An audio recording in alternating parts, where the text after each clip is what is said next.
All right, what is going on, everyone? This is Talk Junkies. I think we're up to Talk 58 or 59. I'm Paul. Obviously, you guys know that, whoever's watching. And I got my man, Sherrod, to my right. What's going on, Sherrod? Same shit, different day. Same shit, different day, man. So we've been talking about doing this for a couple months now. About 2.5, yeah. 2.5 months. When it was really cold outside. I was taking you home from work one night. Freezing cold outside, you mean? Yes, Missouri can be a bitch sometimes. But, so tonight, the reason I brought Sherrod over here to do the podcast with me was because I want people to hear his message, people to hear what he has to talk about, and just kind of what you went through, just growing up, man. I mean, it ain't just my message. I guess it's more of a message for a lot of people, black, white, Mexican, that lives in the hood. Like, we're misunderstood. People look at people that grow up in the hood as, they do stuff because they want to, they could find jobs. Nah, it's not easy. Like, I'm from South Carolina, from Orangeburg, and we call it fucking baby Iraq. And growing up out there, shit, you gotta maintain. Like, I literally come from one of them hoods where, like Lil Wayne talk about, you can't grow up a pussy. Like, it's either you go to school and play sports, and half the time niggas playing sports sell drugs. Like, shit. I mean, it ain't easy. Like, coming out here growing up, becoming a father now at 31, shit, it wasn't that easy at first. Like, shit, I had to help my mama fucking do bills, sell drugs, hold jobs, and try to maintain school. All while watching my sisters and brothers, so it ain't really an easy life to deal with. But, I mean, you get older, you become a father, and shit start making sense, what not to do, how to train your kids the right way. But, like, people look at it like, you go to a hood, you see it messed up, or the abandoned houses. They wouldn't be none of that if people sitting there actually give people, felons and everything, a job. Like me, when I was a felon, when I first became a felon, it was hard to find a job. So, what county are you from, though, in South Carolina? What county? Yeah. It was Orangeburg County. So, what was it like? I mean, that was back in, you grew up there in the 90s, so, like, was it, like, impoverished, or? Oh, man, that's, like, the most racist place in the world. I used to have to go across the plantation just to get to school and pray to God the guy ain't come out shooting at us every damn morning. You had to deal with that shit? Yeah, bro. Like, that shit really racist. Like, people, a lot of my friends and family wonder how the hell I even married a white woman, all the shit we dealt with as kids. Just, I don't know. I'm different. I'm a military brat, so I laugh at racism. I laugh at all the other expectations of black people. Like, I used to be super hood as hell. All that shit is just, now I just do shit to maintain. I don't even do it now to be, I'm a gangster, I'm a hood nigga. Nah, I do that shit. I like money. I got 5 kids to provide for it. A mother that needs help, a sister and brothers that need shit. So anything I do nowadays is just for them. I don't give a damn about myself no more. Well, was it like, what I'm saying, like, just like your town where you're from, is it like similar to like downtown Kansas City, like the suburbs outside of that? Is it a little, No, Orangeburg's a small town. And I think that's like one of the bigger issues because like everybody there either family or came from surrounding counties and everybody's business, or everybody's girlfriend messed with somebody's brother or cousin, and the jobs are hard to get out there because a lot of jobs are family owned jobs. So you ain't really getting the job if you're not family or good with the family. So a lot of niggas go to selling drugs, breaking and entering. Well, I mean, like with a small city though, how does everyone sell drugs, Because people know whose toes to step on and who's not. It's more like that. When did you start getting into doing that kind of stuff? At what age? I was 12. I got kicked out of my house when I was 12 over some bullshit my mother and stepdaddy. And shit. You got kicked out of your house at 12? My mama says nowadays it was for my own safety, but I agree with her. But then again, I don't see the point of kicking your kid out. So what'd you do?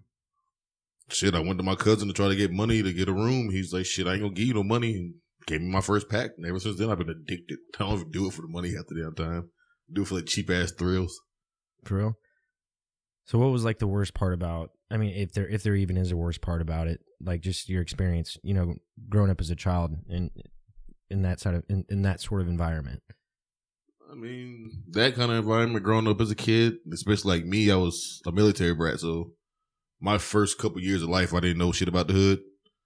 So the people that are already used to it, born and bred in it, it was more of a challenge, not knowing who hood to be into, not knowing who toes to step on, not knowing the ways, not knowing how much money I'm going to get off shit. I've got shit out of thousands of dollars, but I probably made millions. Wish I knew what a bank was back then, but yeah, it's just basically knowing what to do and what not to do at that age. Like, but there was nothing that like frightened you or you were scared at that point in time? yeah, always scared. I don't know, the police gonna get you, somebody gonna rob your ass. Hell, I've been shot in my leg. There's a lot of shit to be scared of in the hood. Like, how old were you when you got shot in the leg? I was 15. What was the scenario? Gang violence. Were you like stepping on his territory or something? Nah, sort of, kind of. Some people get kind of greedy, and I was making sufficient enough money for myself, but then I had to look at it as sufficient enough just to eat off of, or regardless of the fact my mother helped her with her bills and shit. You know, my stepdaddy was on his own type of time, put it that way. So was your stepdad like,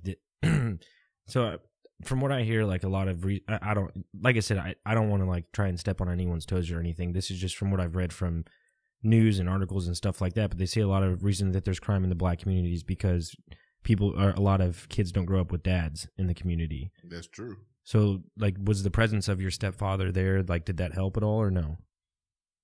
Not really. I mean, don't get me wrong, great man, but drugs were involved. He was young when my mom and him got married, so he was still into the streets. He was in the military for a minute, but that don't help shit. Military fucks your mind up. As much as I respect the military, he just developed a habit, and they overcame him. And I had to become the man of the house, especially after mama had my sisters and brothers and shit. Between trying to balance school out and make sure he ain't doing dumb shit, fight with him every day because he think he the man of the house. Shit happens. Okay, so what about like the streets? Okay, so so at that point, I mean, if he's addicted to something, did you ever sell him anything? No, see, he was one of those people that was addicted, but he was making money. Like, he kind of like, you know how people say don't get high if you're on supply. He was on something else, but selling something totally different. You know what I mean, he was a trap star. Give him that much. Outside of being in the military, he was a trap star, but he provided, but he also fucked up a lot. And him fucking up, I noticed it, and we getting arguments about certain shit, and mama, being young, being married, trying to keep her family together. I mean, I never had a father, shit. I didn't need one. I had uncles. I had my grandmother, God bless her soul. But having a father, she figured, okay, every kid needs their father, blah, blah, blah, this, that, and third, and try to do the right thing by him. Figured I was wrong. That's when she said she tried to save me. It's like, okay, well, I don't know shit. We're in this nigga city, his family, blah, blah, blah, and all that shit. Because I was born in Georgia. But being a military brat, I'd been to Washington, Arizona, and all that shit. So moved to South Carolina, I was like fucking 9.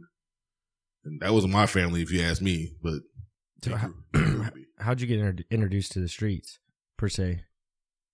You said your cousin? Well, I mean, really, your high school is a war place. Your schools are a war place. Like, I've seen more gang fights and shootouts in my schools than, hell, my school is like a baby-ass Chicago. Like, just the school, not even the whole city, just the school. Like, I was in 9th grade and sitting in a math class, and my hood and the hood across the bridge got a big-ass fight. And I mean, literally every fucking student in there was fighting, teachers and all. It was crazy, but that's just how it is. Like, nowadays it's ran by gangs, but shout out to my homies out there trying to do better things. But back then, all out war. A war over what? No, I mean, we were young, we were dumb, we did stupid shit. Back then, everybody wanted to be gangbangers and saw colors. And so at what age do you like mature into like a true gangbanger, as opposed to like when you're like in 9th grade, 9th grade, when you think you're doing it, but like when do people develop into actually doing the real thing? I can't speak for everybody else, but as far as for me, I've been doing it for a while and did a whole lot more research. Damn near became a gang enthusiast. I think for me, it was when I went to prison at 18, and the gang that I am originated in Chicago. And shit, when I moved from South Carolina, my mom and them already moved to Indiana, and Chicago, like 30 minutes away from where they were living. Spent majority of my time in Chicago, and that's where I became as real as possible. So after 18, that's whenever you were in Chicago from there on? from 18. No, I was in prison at 18. I got out of prison at 21. Well, 22 really, on October 31st. And I just spent, the better part of 4 or 5 years in Chicago, just, fixing myself, seeing shit down there. And Chicago's underestimated too. Like, people aren't just killing people for no reason.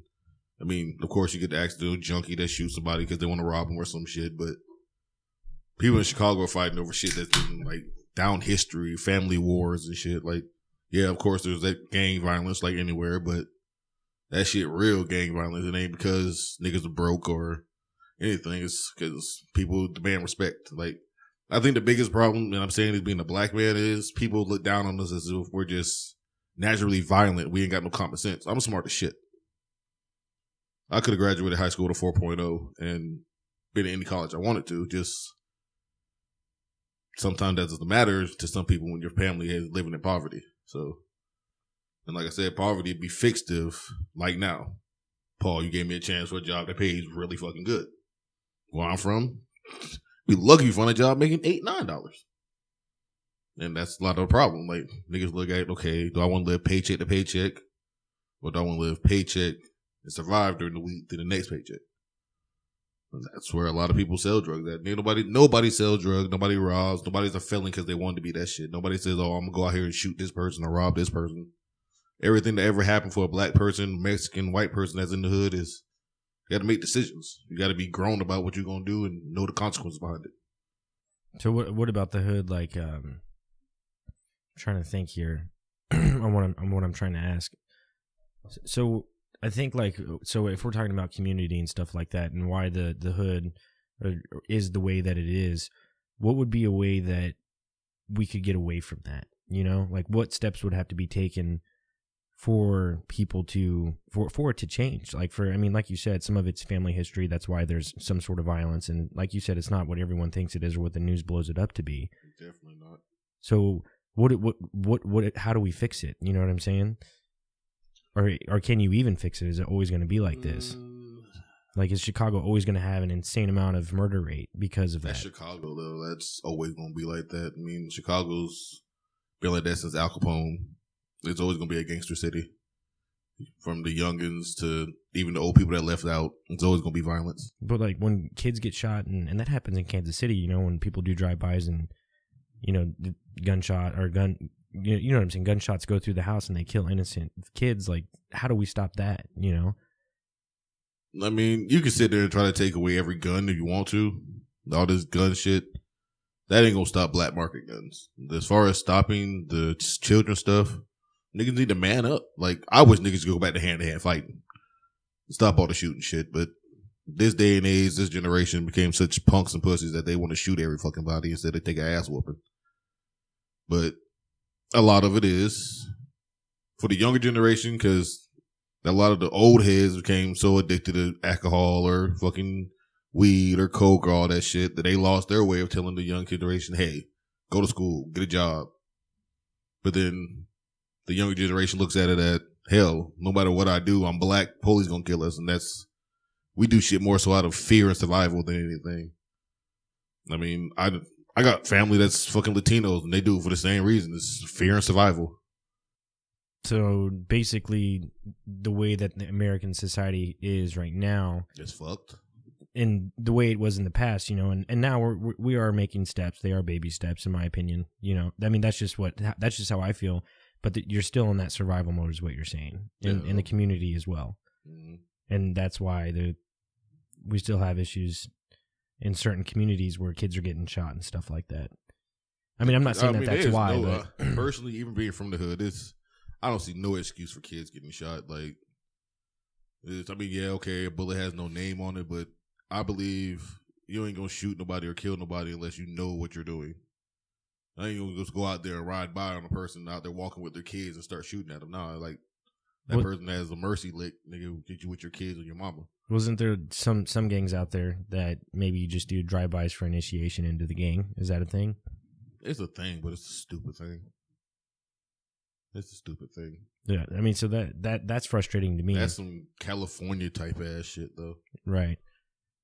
So there's no way of fixing it, is what you're saying. It's going to always be like this? Somewhere down the line, Yeah, I mean, it'll probably get better and it won't be as bad as it is, but you're always going to have that 1 or 2, 3 occasions that somebody just said fuck it and want to try to be the top dog of the streets or prove a point type shit. Like I said, especially now the young generation, they all want to be something they're not instead of just going to school and trying to make better of the world. No, I agree with that. Yeah. I mean, I don't know how complex it really is I guess what it comes down to. That shit is 3D real life. It's bad. So, do you think were jails worse than the actual where you grew up? Because I mean, isn't it the same thing in jail? Because they literally put all like the gang members or any fucking prison sucks ass. I would not go back to prison for shit or nobody. I mean, if I go there, I've learned my lesson. I got snitched on by my own cousin over shit I didn't even do. But prison, that shit, yeah, there's gangs in there, but it's less of the gangs, more of black versus white versus everybody, Mexicans versus everybody, or Muslims versus this person. Less of the whole separate gang banging shit. It's more of a cultural thing in prison. So literally, right when you get out of prison, that's all over because you're back into society. Or does it give you that mindset of, hey, it's still blacks versus whites or Mexicans versus Muslims, shit like that? It depends. Like me, I was in prison. I've always been the type to hang around the old people, like the old heads, learn some shit. Like I like learning shit from people that done shit before me. Like I don't believe, like for example, I don't believe in going to church unless the preacher actually been through some shit to give a gospel. Like church is for people to give gospel, speak about God or what He did for you. Then I feel that's the same way in jail or same way in life. You gotta, each one teach one type shit. In jail, you can either sit there and be around all the knuckleheads and get fucked up and get more time, or work out, read, and learn some shit to help you on your way outside. Like, I feel like if I didn't listen to the old heads I listened to when I was in there, I'd probably be right back in jail right now instead of here talking to y'all. Yeah. So sorry, I want to go back to something you pointed out earlier. And you had said that you think that the reason the generation is the way it is today is because the old heads are the old heads who didn't learn from their mistakes, and they were on, like you said, cocaine, alcohol, marijuana. It's not even they didn't learn from their mistakes; is they kind of gave up, and then they got addicted to some sort of, outlet. Yeah, I mean, you got the ones that got addicted, and then you got the ones who got where they wanted to be, got their families, and just said "fuck the hood," and didn't think about the consequences behind it. What do you mean? It's like, okay, where I'm from in Indiana, I'm a big homie, but I always call, my little homies, my cousins, and check on them. Hey, how you doing? How's school doing? Did you go to school? Did you take care of your kids? I mean, positive shit.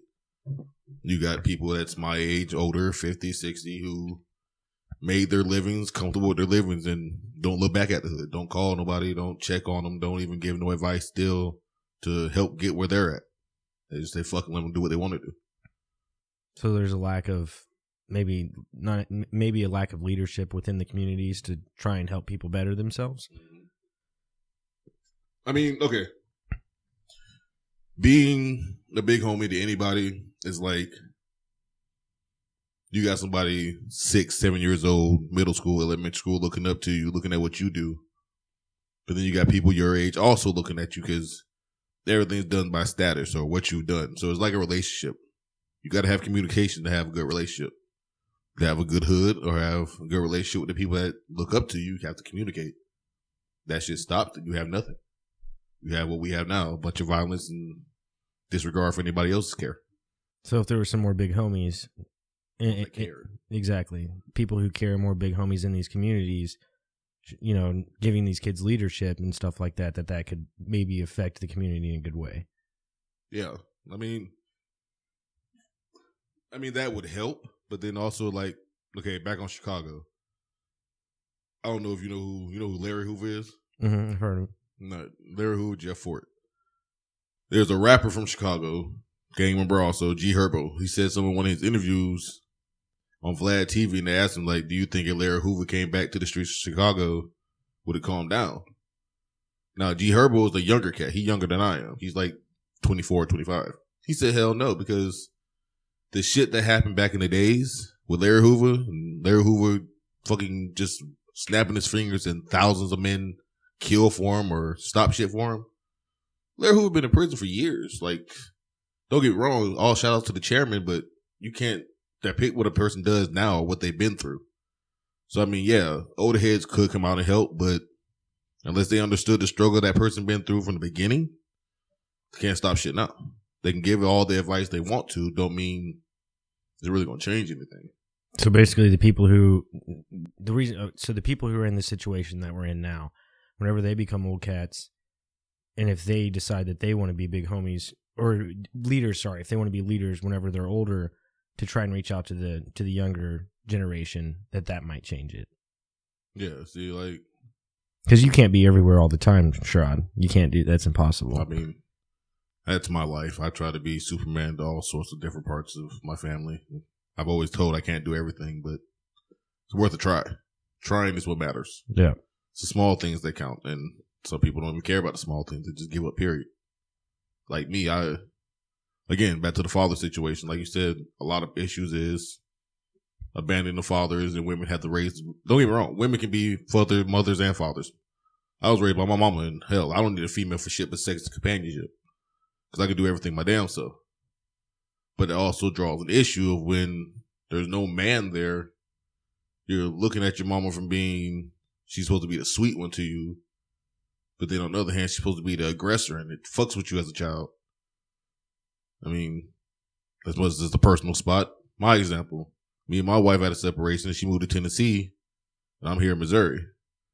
My youngest daughter going ham and going crazy. Like, none of my kids listen to her because they're used to daddy beating the aggressor. My wife trying to do both of them, and it's just not working.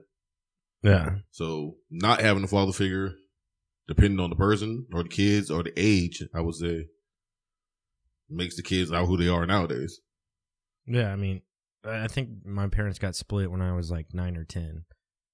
Right around there, like 9 or 10 years old. And I mean, I didn't have another, my stepdad came into my life when I didn't have a dad for like 3 or 4 years. So that's not too big of a gap.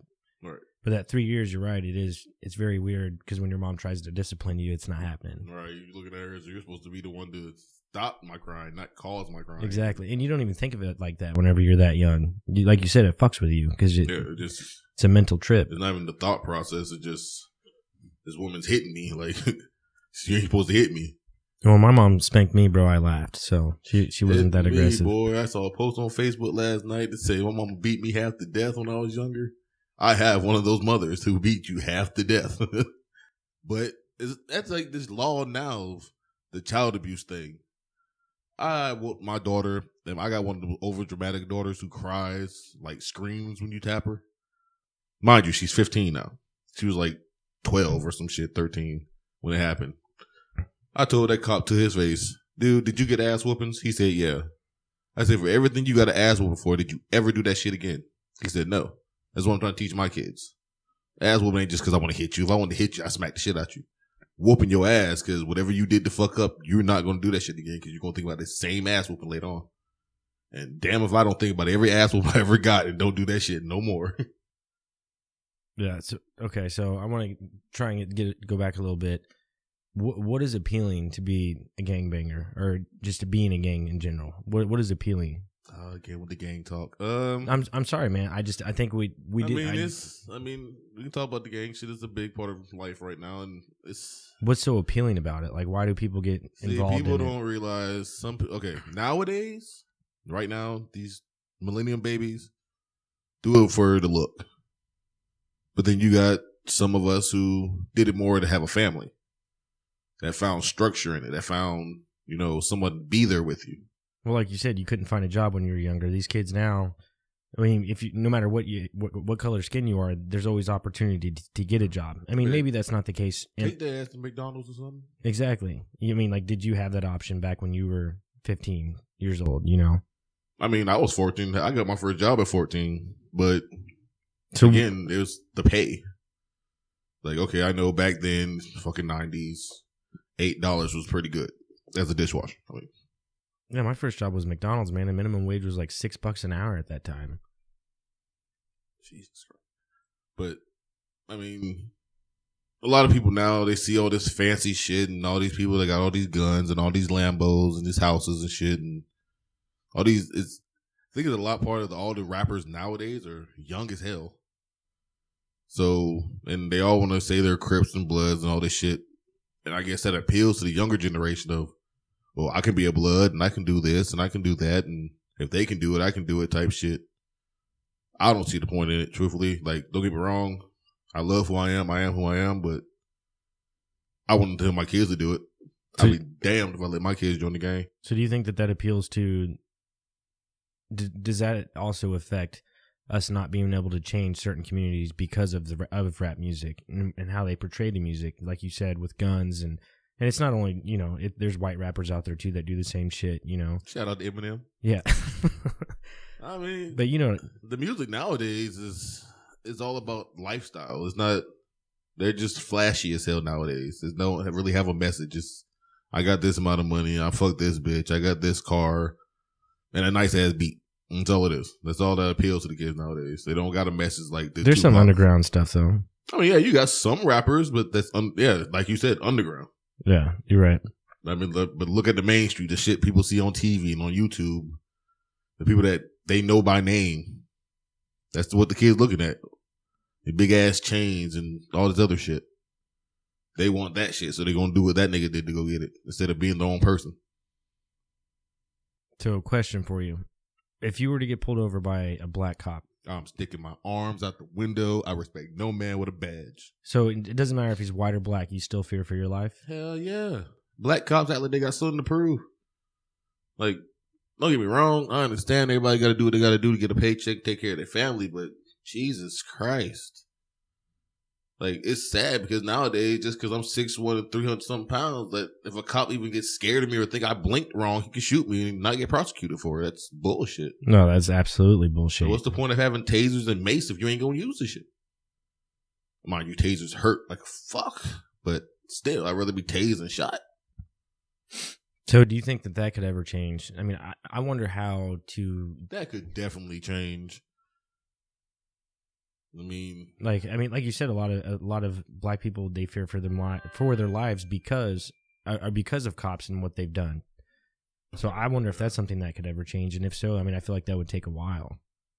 I mean, don't get me wrong. I understand from the cops' perspective of not going there half cocked. You know what I mean? Because, like, especially going to hoods like Kansas City and on Prospect in the 30s, or going to Chicago, or going from where I'm from, damn right we see a cop, we shooting first. I mean, no. Not going to be nobody's casualty, but, I mean, I'd rather be caught with my gun and judged in court than getting carried to a grave by 6 of my best friends just because the cop shot me.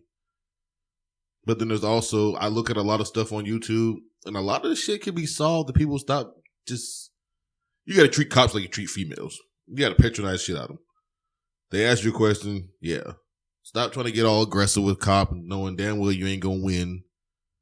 You ain't going to win in that argument at all, because you either going to die or go to jail for some bullshit law that you don't know about. So just answer them, give them this shit, go about your business. No, everybody wants to get on there. I know my laws. I know this law. Nigga, just go about your business. But how many people really know the law, you know? That's the problem. Yeah. I read that book for 2.5 years straight. You can't tell me shit. So, I mean, yeah, if you do that, then you know the law for sure, or at least a little bit, but the law is pretty intense. Man, the law changes every damn time you get pulled over. Exactly. Cops find something to yell at you about. They don't like your face.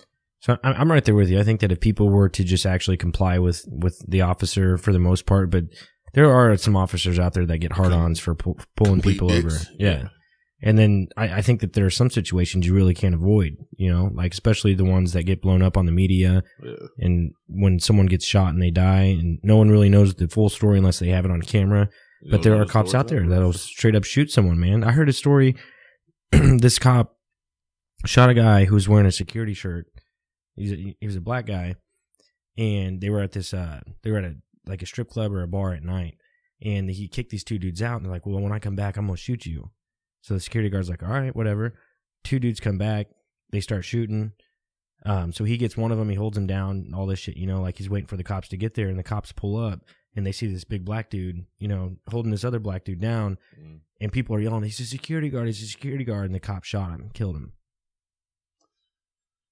I read somewhere that this shit is one big ass government plot. They are trying to extinct blacks, period. They're trying to send all the Mexicans back. This whole "Make America Great Again" is for America to be all white. Don't get me wrong. I love white people. I'm married to a white woman. But there's being white and being right and being white and full of bullshit. And this whole shit that's going on now is a bunch of bullshit. What do you mean? Like a black person, me and you, we're black. I'm black. You're white. We're getting along. Hell, I work for you. Ugh. You don't work for me, bro. You work for the owner, man. Peace pipe, crack pipe. Sign my checks. But that's regular people getting along, grown people with all this other extra shit that I see. I seen some shit a couple of days ago on the news, and a white guy was walking past this black lady, and just because the lady was sitting down on the bench in the open, he got mad and called the police because she was just sitting there reading a book, and he felt like she shouldn't have been there. That shit's got to stop. That's senseless bullshit. Like how long is it going to take people to realize that just because our skin color is different don't mean that we all don't have the same damn rights, work about the same amount of damn time, and do the same shit to take care of our families. I think people fail to realize that, and I think we're really close. I think we're a generation or two away from not having racism. That's just my opinion. I could be wrong, but I mean I say 100 years from now, it truly has to be. And if not, then we fucked up big time in this generation. But I mean, it's true though. They say racism is taught in the house. So a lot of people that are racist is because their parents, grandparents grew up that way, and it's embedded in the brain. I mean, well, that's the frustrating part, because if I'm out and about, and like you just said, you and I get along with anyone and everyone. But if I come across someone that might be racist, that's unfortunate, because it shouldn't be that way. Right. Because I mean, I'm not that way. Like, hey, I'll sit down and have a conversation with you. Let's do it. Who are you? Right. What are you doing? Get to know a person. Like, I respect every person first until they cross that line. And a lot of people think to me, like, well, you should be the most racist person in the world. You're from South Carolina. Like, I'm from the dirty, but don't mean I'm racist as hell. Like, I can't be racist. My family mixed up as shit just to show that we love diversity. Like, I love everybody who they are, unless you're an asshole. I mean, I don't get that. And that's another issue that goes on in the hood is people judge people before you even get to know them. Like, again, like I was saying earlier, people think because you grow up in the hood or you're from the streets or some shit that you have no intelligence, or you're basically just going to do this because you think you can, or you're entitled to some shit. No, I'm from the hood and I worked for everything I ever had, whether legal or not. Like, I had somebody say to me a month ago that she didn't trust me because of who I am and who I hung around. Like, bro, just because the people I hang around don't mean defines me at all. I'm a whole nother person outside of what I do. I do whatever I have to do, like I said, out of necessity and to survive. and that's the main mentality anywhere and everywhere, I feel like. It should be. I mean, I know that's how my mentality is. I do anything and everything I can to survive. That's because you have a family, and that's how it's supposed to be. Yeah, no, I mean, that's true, man. People don't think like that. Some people don't give a damn at all. They think they can go out here and say what they want, do what they want, just because they have it better than the next person. Like, people shun down on people that have less income or, don't have as much as the next person, when you don't know, maybe your family's well off and my family ain't, and my family had to strive and work for all their shit, when a lot of people shit would just hand it to them. And they shun down on the next person. Like, people look down on the hoods and the ghettos because nobody handed us shit. Like, we have to go out in the dirt and really get that shit from the mud. And when we do end up having all this shit, he stole it, or he sold drugs, or you like a drug dealer. But that's not the case for everyone. I mean, you see a lot of black prominent people within politics, media, I mean, sports. I mean, every facet of America. Right. The black has imprint everywhere, and I think, like you and I have talked about, I mean, everyone has the same opportunity, right? Not really. I mean, you have the same opportunity. I guess you're right. It depends on what you do with that decision or that opportunity. Because, like, I knew when I first became, like, again, like being a felon or where I'm from, you can go anywhere and say, hey, I need a job. I want a job. And the only thing you do is get a factory job. And it'll be a temporary job. So let's say you're not a felon. Let's say that. Being black and not being a felon, do you have the same opportunity as anyone and everyone? or is there still pushback in the workforce for the black community to get higher up jobs? Honestly, sometimes people just stare at you and don't like the way you look until you know, and you can see the hiring sign up there. Like I've literally seen that happen. I got a cousin that's in college doing damn good, and he went to go get a job. I forgot what it was. I forgot where it was at, but person literally looked at him, told him no, and the person behind him came in and got the job.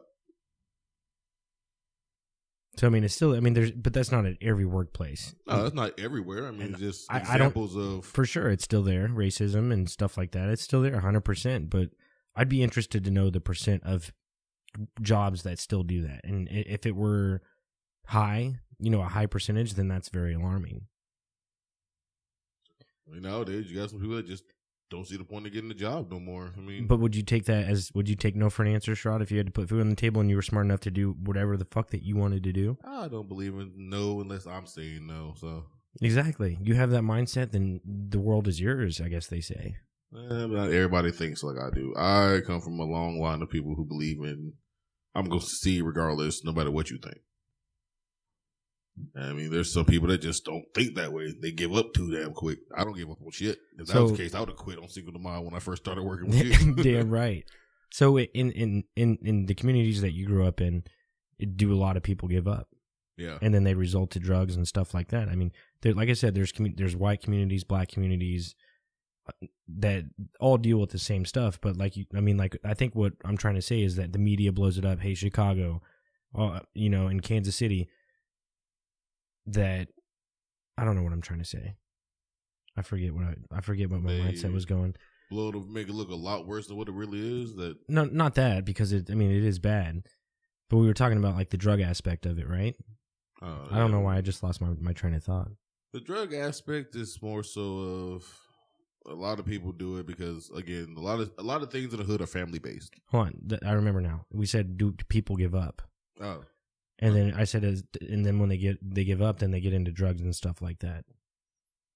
I mean, yeah, they seem like the fast money is the best route. I mean, it's consistent money all the damn time. Hell, I can make what you're making in a paycheck in 2-3 hours. Who wouldn't want to do that? Okay, so that's fine, and that happens, and I feel like a small percentage of people don't use the drug, and they make the money, and then they're flashy. You know what I'm saying? As opposed to majority of the people actually sell the drug, use the drug, sell the drug, use the drug, and then you find them on the streets, and you know what I'm saying, like that aspect of it. Yeah, I mean, it's a lot of failures that people want to sell drugs and get addicted to it and don't want to do the right thing. I feel like if you're going to hustle anything, whether it's clothing, drugs, whatever you're hustling, don't indulge in it and do it for the right reasons. So the giving up on, okay, hey, I'm going to get a job. They told me no. You want to give up if somebody sat there and told you, oh, this pack costs that much, or person want to buy this, but they want to get this. Hell, you're going to try to talk that person to get every fucking bit of money out their pocket you can. So why not talk that interviewer into getting that job or the next job or the job after that? That's what I did. Hell, I walked around until I saw Aaron in the parking lot, and now a year later, I'm still at the same job. And not everyone has that opportunity. Not everyone would have taken the job that you took.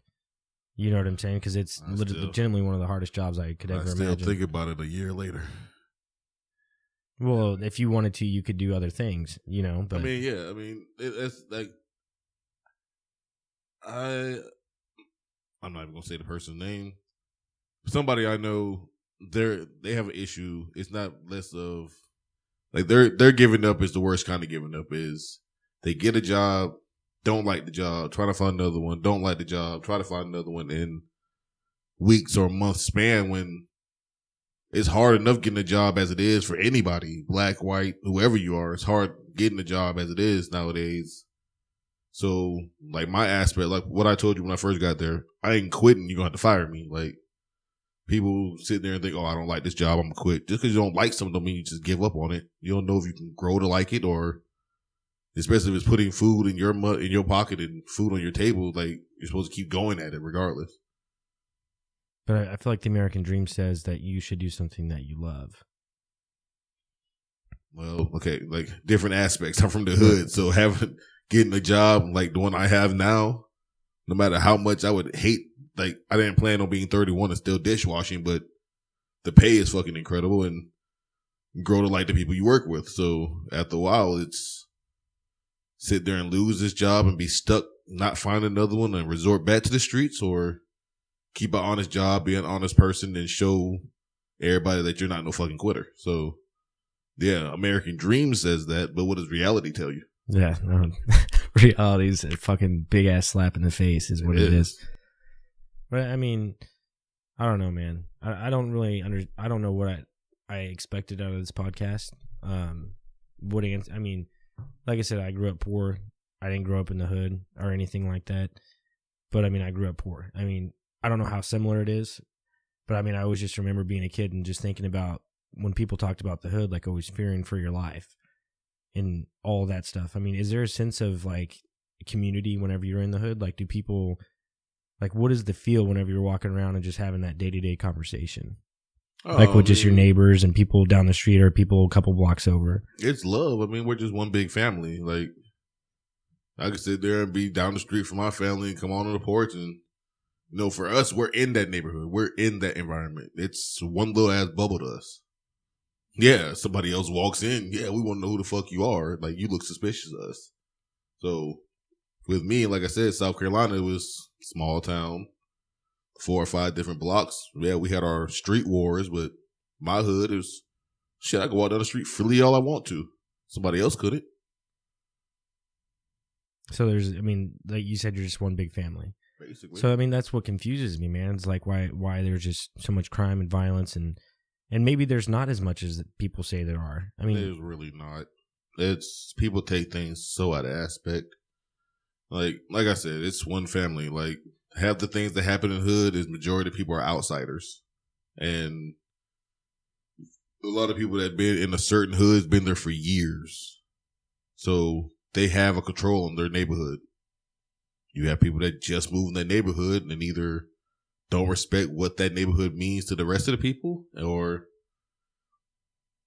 shit happens. Like, it's just it's basically a lot of outsiders doing a lot of bullshit in some people's neighborhoods. Like, so let's say I lived let's say I lived a few blocks over, right, and I just moved there, and it's just a question. I'm just curious, and I want to take my dog for a walk or my family on a walk, and I'm a white guy, and I'm walking down the hood just with my family. Got my daughter, my wife, and my dog, and we walk in the hood. In my hood? Yeah. Would I be considered an outsider at that point? I mean, you're an outsider, but you're doing something normal. It's day-to-day shit. People walk their dogs all the time with their family. The most you'll have to worry about is somebody asking you questions or trying to holler at your wife. That's it. I mean, you're not walking around there driving suspicious, looking at people's windows type shit. No, you just walking with your family. So maybe I didn't even think about that, man. That maybe the media is blown up a lot. I mean, I know like the deaths are there, the violence. There are high energies of violence in certain areas. Mm. But if just the brass tacks, if you go down during the day and chill, it's 5:00. People are outside grilling. They're doing the same thing anyone else is doing. It's a normal world.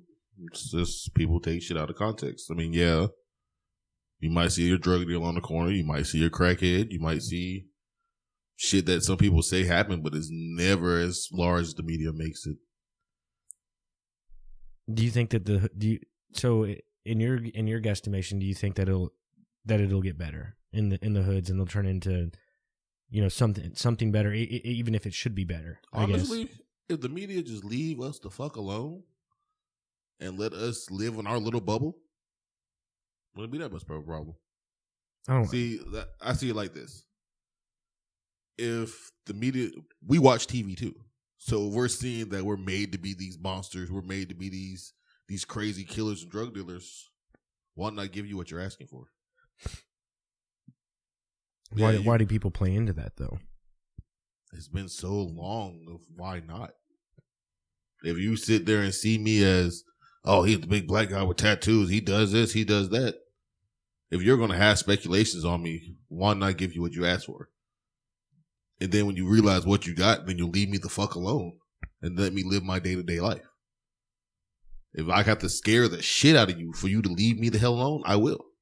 And that's how we think. If that means every goddamn time you see somebody and they're dying in Chicago, they're dying in Orangeburg, they're dying in Kansas City just for y'all to leave us alone, that's what you're going to get.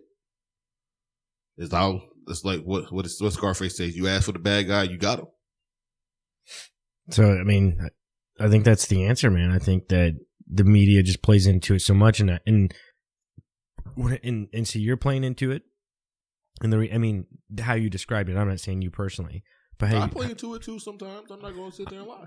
I mean, but from who I know you as, and for the past year, and almost it'll be a year in May. But since I've known you for that long, you haven't towards me, or you're my boss, and I see you as a friend, and we usually talk into a work environment, right? But if people play into that, then they're winning. You know what I'm saying? And the media is the biggest reason why people are divided today. And and whether people believe it or not, that there's an agenda to divide the races here in America, mainly the black versus the white, they are the reason. They are the ones who are dividing us. They are the ones who put it day in and day out on the news, that they're portraying this picture that really doesn't exist, how you just described. Like, perfect example. Years before all this shit happened, it was blacks versus browns, blacks versus Mexicans. They blew that shit up. They did tidbits here. Hey, this black guy killed this Mexican. This Latino killed this black guy. We made it to where it was so fucking bad that they couldn't even come in our hoods to report shit. So now, shit, blacks and Mexicans get along perfectly. Why? Because y'all left us the fuck alone. Y'all wanted what y'all wanted to see. Put it on your little news. Put it on your TV. You got what you asked for. Now you left us the fuck alone. Now they're happy going about their day-to-day life. I just want to say this to all the viewers. I don't know who, when Shrod says y'all, leave us alone, I don't know who that is. I want to be honest. Metaphorically speaking. Right. No, I agree, because I don't think any of us know who the powers that be are, who control the media. The main. I said y'all, and I think about a lot of shit I've heard in the last. No, I hear you. I just wanted to let them know. You know what I'm saying? For the 40 or 50 people, or maybe even a couple hundred people who watch this podcast. Wherever you are, hi, sorry. Don't be sorry, man. I just wanted to clear. I'm sorry. We're both sorry. But, sorry, not sorry. Yeah, I don't know, man. I don't know. Yeah. So I have one other question for you. Do you know anything about the Black Israelites? Yes. So there was this one video that came out. I want to say it was like 2 months ago. There was like a high school bus of Catholic boys, and they were at the Lincoln Memorial, and there was like a 2-hour video of what was going on the whole time. And then, you know, the news made this huge, massive deal because the kid was looking face to face with an Indian guy while he was pounding the drum, and he was wearing a "Make America Great Again" hat. And they were trying to say the kid was a bigot, and they were saying that he was racist towards this Indian because he was looking at him in the face.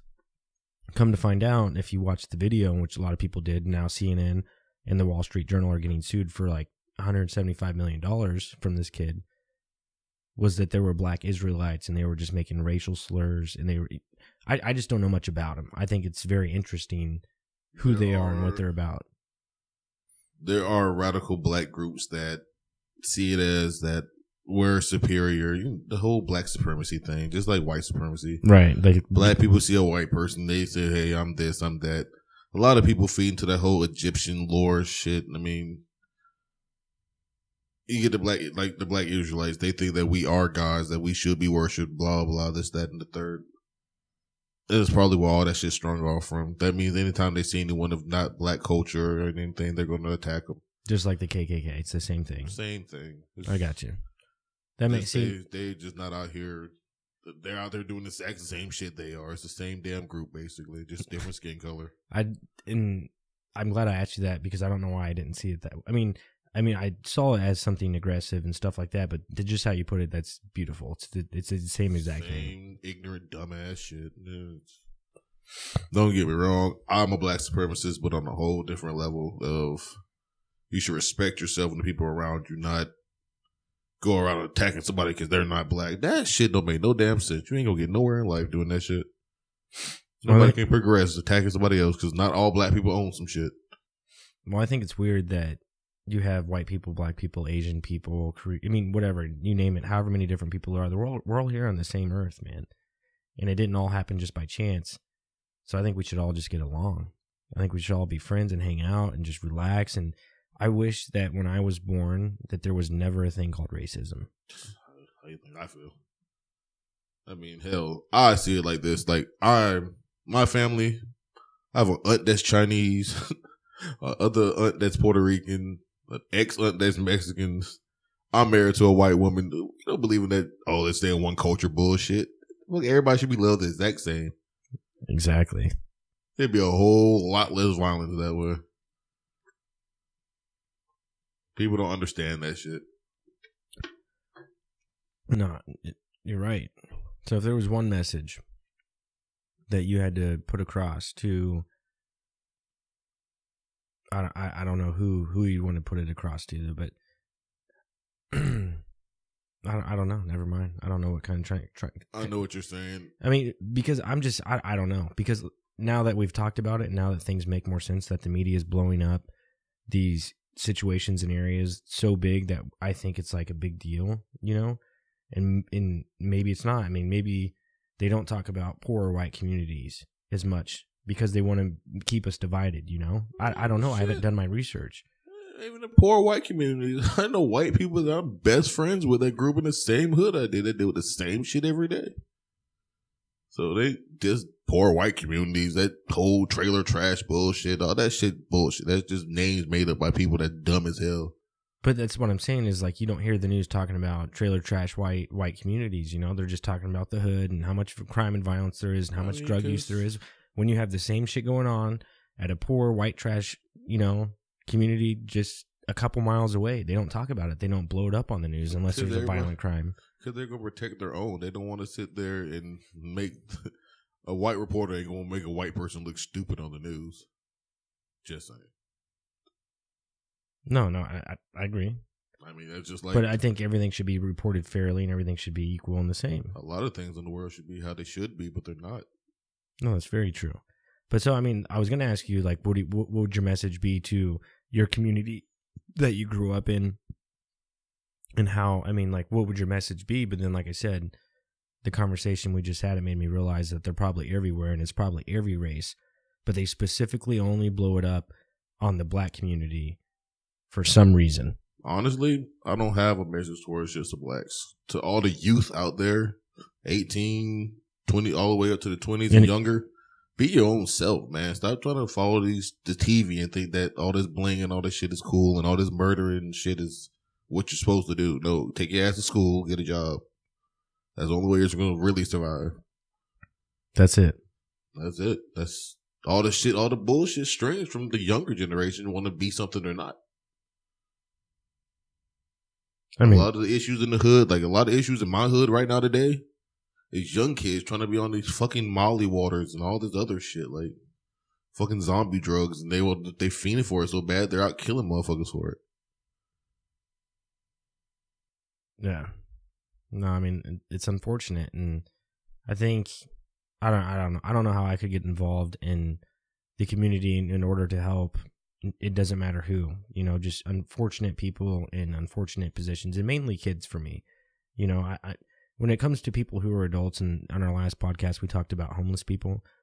I mean, I think I would rather have more of an effect on kids who are in need as opposed to adults who are in need, or even communities who are in need. I think kids are the biggest thing, like you said. If we can teach the kids now, no matter what race they are, the finer things in life, and like you said, get a job, I think that would do more. Bro, kids are the future. Kids aren't stupid. Kids know shit even when they're babies. If you can sit there and get these kids to get a job, go to school, no matter how young they is and whoever they talk to, they can make a difference. Because everybody's going to listen to somebody. All this bullshit about, an older person ain't going to listen to a kid. You can learn a lot from a child if you just pay attention. So, yeah, kids need to stop listening to all these 21 Savages and all these NBA young boys and all these TKs that's go around shooting shit. These niggas don't do that shit for real. And the ones that do, half of their asses in jail or lost a lot. So, again, for the kids that's still in school, stay your ass there and become something. I wish I would have shit. Yeah, and I mean, you can still do shit, man. Everyone can. Yeah, I'm on 31. I'm still shit. I went to, my sister used to work at Lincoln Prep High School in downtown Kansas City. Or not Lincoln Prep. Or maybe, yeah, it's down there. And she was an 8th grade social studies teacher. And man, I went down there and just helped teach debate and forensics with 8th graders. And it was awesome.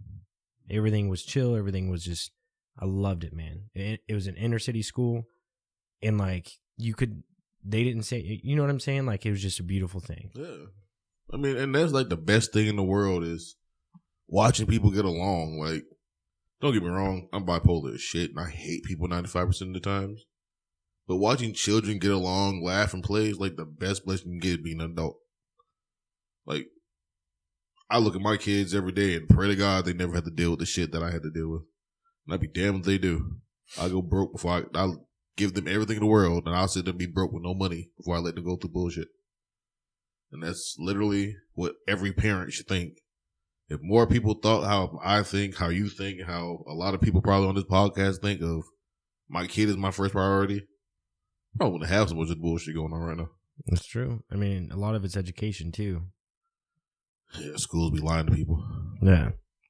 I realize now that I'm older, a lot of shit I learned in high school is a bunch of bullshit. Yeah, that ain't no lie, man. I mean, that's all I got, Sean. I ain't got any more questions for you, man. If you have a question for me, I'd be more than happy to answer one for you. Where the hell am I going to get the response? We'll talk about that on a side conversation outside when we go out and smoke a cig after this. Yeah. I mean, I don't really have much to say. I mean, it's just wish the media leave us the fuck alone. Like, the hood ain't that bad. Like, you really think if we were that bad, we'd be able to have barbecues together? Okay, some of those get shot up too. Yeah. It's not that bad. Chicago's not that bad. Nowhere's that bad as people make it seem. Just was people stop believing that shit. That's all I ask. There you have it, man. From Sherrod, he says, leave him alone. And it's not that bad. Like I said, I probably won't go to Chicago and walk down the street in some of the hoods down there. I don't think I would. Yeah, not nowadays. Not nowadays. No. Unless, like I said, I moved into one of the houses down in the hood. Be from where Aaron's from. Huh? Be from where Aaron's from in Chicago, you're fine. No, I'm saying, let's say I buy a house in the hood or somewhere near the hood in Chicago, and people see me move in, and I just chill with my family. And I go outside, I relax, my kids are playing outside. Okay, Chicago. I'm saying I move in the heart of the hood. They're not fucking with people just because they there because we have nothing to do. Like, niggas in Chicago only fuck with opposite gang members. Like, niggas make Chicago sound so bad. Like, don't get me wrong. Don't pull up in the wrong car. Your car might get shot up.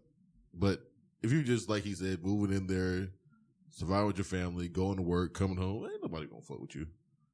Unless you get involved with what they're doing. Right, unless you're doing some dumb shit and you see niggas outside arguing and fighting, you try to be Superman and stop it. Oh, yeah, you became an op.